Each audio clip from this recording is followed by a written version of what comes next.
Hello mga kabayan, good morning ulit kabayan. So, nagbabalik po si Paul po, document controller ng Qatar po. So, kabayan, kanina nabanggit ko na i-discuss ko rin sa inyo yung about sa duties and responsibilities bilang isang document controller. So, sabi ko bukas ko gagawin pero dahil may time ako ngayon na lang. So, para naman ma-share ko din sa inyo yung duties and responsibilities ng isang document controller. Para sa ganun, sa mga nagpaplano dyan na mag-apply with the same position, alam nyo na kung ano yung mga possibility at yung mga primary duties nyo once na matanggap kayo. So, una, yung duties and responsibilities ko rito provides both clerical and administration works.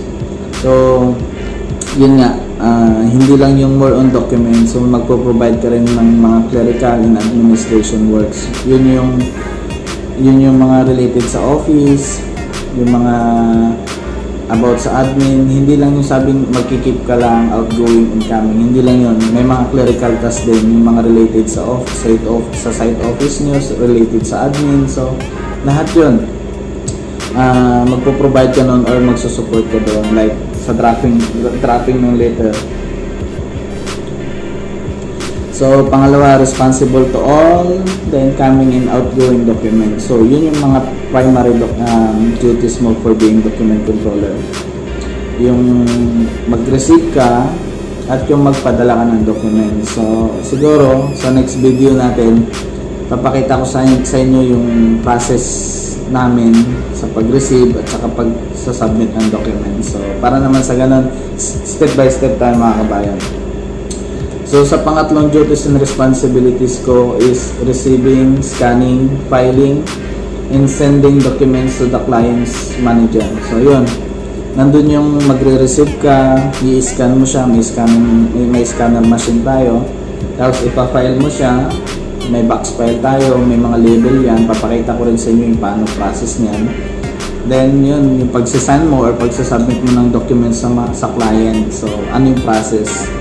So, kailangan malaman mo yun, ano yung mga kailangan mong i-submit, ano yung mga kailangan mong tandaan. So, isa yun sa mga duties mo. Pang-apat, responsible to all the inquiries, follow-ups, and providing relevant information by oral and or written communication. So, yun, responsibilidad din natin yung mag-inquire ka. Like, for example, kailangan mo ng ganitong material, so minsan kailangan mo magtawag sa mga different suppliers or mag-follow up ka sa mga pending submittals nyo. Yung, di ba, may logs ka niyan, papakita ko rin yun sa inyo soon. Kailangan marunong ka rin mag-follow up, tapos mag-provide ng relevant information, yung mag-discuss about the issues, current issues, either oral or written or through letters. So, yun nga, kailangan marunong ka rin doon. Pero siyempre, with the supervise naman yan ng PMO at saka dapat siya magpipirma dyan. Bali, dapat alam mo lang kung paano ka mag-drop ng letter. Depende doon sa content na gusto mong mangyari. What I mean, depende doon sa content na gusto mangyari ng boss mo, hindi ka. Kasi nga, kumbaga dapat alam mo rin yung saan ka lang lulugar. So, yun. Panglima is encoding and keeping tracks all the updates and follow-up. So yun, dapat ninonote mo rin, nag-encode ka rin, tsaka dapat may tracker ka sa lahat ng updates mo tsaka follow-up. Kumaga dapat may backup ka. Like for example, nag-send ka ng email, please be informed, up to date, we didn't receive any response from. So yung email mo na yun, dapat i-keep mo yun, tapos ino-notes mo siya na on dated 24 of August, send reminders or send follow-up to, gano'n. So, dapat yun, may tracker ka para in the future, magagamit mo yun. So, pangina na tayo. Pang-anim, coordinating with project manager, engineers related to the documents issues. So, yun, dapat nagko-coordinate ka. Hindi lang yung nakaupo ka dito. Kailangan may ano ka rin, may part ka rin. Like for example, sir, just to inform, our shop drawing, there are so many pending from in client sign, so you you shall send reminders or follow-up. So, dapat nag-gather ka rin sa kanila, dapat nag-open ka rin. Ganun din sa mga engineer. Sasabihin mo yung engineer, sana yung submitan mo na ganito, no, yung submitan mo na ganito, kulang pa ng ganito. So, dapat mayroon ka, may coordination ka sa managers mo at sa mga katrabaho mo. Hindi yung nagtatrabaho ka lang mag-isa. Dapat, well communicated ka sa kanila. And the next one is keeping in logs, update the shop drawings, design drawings, as-built drawing, method statement, RFI, materials, document transmittal, pre-qualification, NCR inspection, requests, and correspondence. So yung mga nabanggit ko, there are the types of documents na usually mo na-encounter kapag document controller ka. So yun, yung bawat documents na yun, type of documents na yun, dapat may logs ka, may monitoring ka. Papakita ko rin yun sa inyo, kabayan. Ito, dinidiscuss ko lang sa inyo yung mga duties, responsibilities ng document controller. At least familiar na kayo once na mag-apply kayo. Then, next one, prepare daily report and weekly submitted to client. So yun, document controller din yung nagpa-process ng daily report, pero dapat trabaho yan ng planning, pero depende sa project mo. So dapat marunong ka rin sa daily report at sa weekly report, yung mga photos, mga site activities. Meron kasing daily at saka weekly, tapos meron din monthly. Depende doon sa project requirements. So ayun, isa yun sa mga duties niyo yung pag-prepare ng daily report at saka weekly report. And yun, prepare safety report weekly basis. Kumbaga dito kasi sa amin, yung safety namin walang secretary, so parang ako rin yung secretary niya, kung ano yung mga kailangan niya, mga signages, ako rin nagpo-provide, at the same time yung mga report. Pero yung sa filing ng documents, inaano ko na sa kanya kasi safety department siya.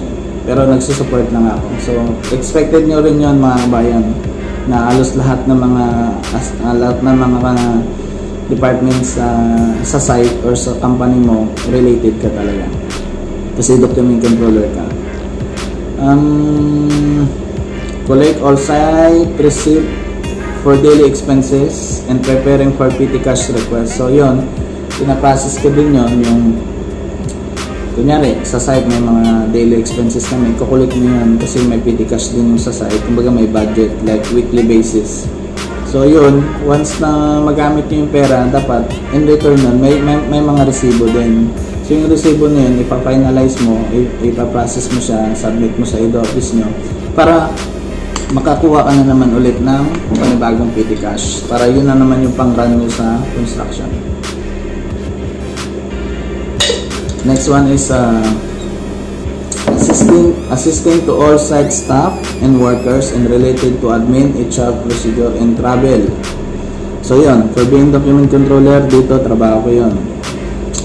Kumbaga nag-a-assist ako sa lahat ng tao dito sa site and related sa admin, HR works, kasi ako yung paperworks dito.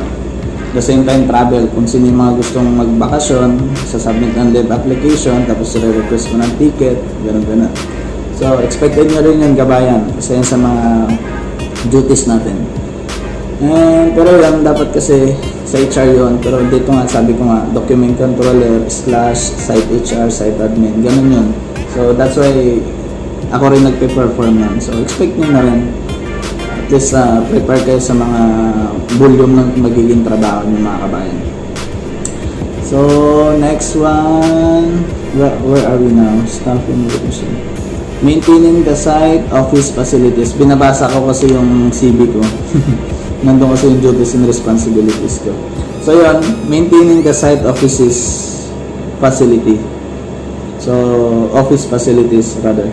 So, yun, as a document controller, ikaw rin yung mag-aayos ng office nyo, yung site facilities, sa bulletin board. Papakita ko rin sa inyo yan yung mga ginagawa ko. So, basta lahat ng support, kung kaya mong ibigay, binibigay mo talaga yan. Kasi sila, aasahan ka nila kasi nga, may computer ka, may printer ka. Depende sa pag-uusap nyo.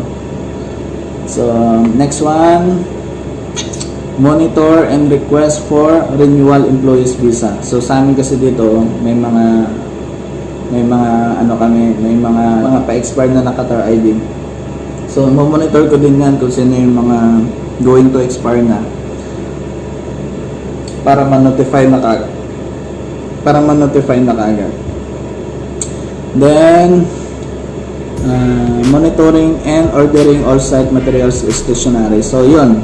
Isa sa mga primary duty ko, kung ano yung mga kailangan ko dito, i-monitor ko siya. Like ballpen, pencil, bond paper, mga cartridge na yan, mga ink sa printer. Kasi nga, kailangan hindi tayo magkaroon ng shortage kasi once na magkaroon ka ng shortage niyan sa materials, hindi mo ma-monitor, wala kayong magamit. So, magkakaroon ng pending submittals or pending process sa araw na yun. So, dapat monitor mo kung ano yung mga running out. At the same time, mag-request ka na kagad sa procurement engineer nyo. Para sa ganun, siya yung magkakanvas kung magkano. So, yun lang yung part mo. Monitor mo yung mga gamit mo stationary. Box file, mga folder niyan. So, yun mga kabayan. So, then the next one is making the daily attendance report using Access Manager System. So, yun dito, ako rin nagmo-monitor ng mga attendance namin kung sino yung absent. So, may system din kami ginagamit dyan. So, kasi yun, gagamitin ko yun pagdating ng timesheet or pagdating ng payroll. Kasi every 25th of the month, nagpe-prepare ako ng timesheet lahat, pati workers. So, dapat may mga record ako sino yung mga absent, mga nagkasakit, mga nag-excuse. Dapat specific ako doon. So, yun. Isa sa mga ano. Tapos, depende. Sa company namin, meron kaming Primavera Management before, yung tinatawag na PCM. Yun yung sa documentation process. Pero nagpalit kami ng BPO system. Kumbaga, yun yung software na ginagamit namin. Doon ako nag-upload ng mga documents. Para kahit wala yung manager ko dito, pwede niyang buksan kahit saan siya basta may access lang siya doon sa system na yun. Then, yun, dati meron din kaming time tracks yung sa HR system. Depende sa mga company. By the way, mga kabayan, depende rin pala sa company nyo kung may mga system silang ginagamit, may mga software. So, any software na implemented sa company nyo, kailangan nyo rin pag-aralan yun. Kasi kayo yung magiging magiging control. Kayo yung mag-update nun. So, expected nyo na yan, hindi lang documents, hard copy or soft copy. Expected nyo rin may mga possibility sa mga companies na may mga software. So, advantage sa atin yan kasi natututo tayo paano gumamit ng software. Kasi, magandang magandang backup din yan for being document controller. So, hopefully kabayan, na sabi ko ilan sa mga duties and responsibilities ko. Hindi ko na sinama yung mga extra kasi kumbaga parang lab of labor na lab of work na lang yun siya. So, yung mga nabanggit ko, yung mga primary duties ko na talagang ginagawa ko siya. Pero hindi na sinama yung mga extra kasi normal lang yan kahit saan ka may mga extra work talaga. So, sana kabayan, may natutunan kayo, magkaroon kayo ng idea kung ano yung mga dapat yung paghandaan kung a-apply kayo document controller or secretary or admin or HR the same time. Almost the same process, almost the same procedure. So, sa mga nabanggit ko, makakatulong yun sa inyo kabayan. So, maraming salamat. By the way, next video siguro, ipapakita ko sa inyo yung ilan sa mga procedure ko na ginagawa. Like, daily report, weekly report, maintaining logs, pag-draft ng letter, tapos pag-send ng email, pag-send ng reminders, pag-box filing, pag-monitor ng mga yung dito sa office facility, yung mga monitoring ko ng mga box file ko, kailangan may monitoring ka, gano'n. So, by God's grace, mapakita ko rin sa inyo yun in actual situation para sa ganun, magkaroon kayo ng idea. Tsaka salamat mga kabayan sa panonood nyo sa akin. At sana nakatulong sa mga gustong maging document controller dyan. Huwag kayo mawala ng pag-asa, katulad nyo rin ako dating walang alam. Kaya keep working lang tayo mga kabayan at laging mag-ingat. Maraming salamat kabayan. Ingat po tayo lagi. God bless all po. Thank you so much. Thank you so much.